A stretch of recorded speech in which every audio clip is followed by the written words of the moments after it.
হাদি নিজেও কিন্তু একজন প্রার্থী। সো এই প্রার্থীদের মধ্যে আপনি যদি টার্গেট কিলিং করেন 20 থেকে 25টা, অ্যাটলিস্ট শুট করেন, মরা বাঁচা তো আল্লাহর হাতে, শুট করেন, আপনি মনে করেন 26 সালে একটা নির্বাচন হতে পারবে? প্রার্থীরা কি বের হওয়ার মতন সেই অবস্থায় থাকবে?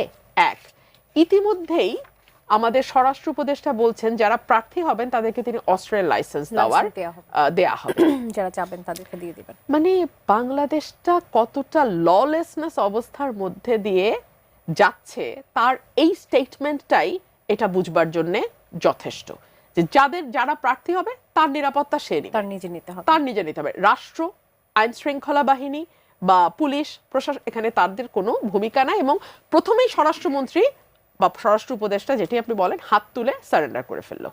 আমরা আলোচনায় বসার আগে নিজেদের মধ্যে আলোচনা করছিলাম যে স্বরাষ্ট্র উপদেষ্টা হাদি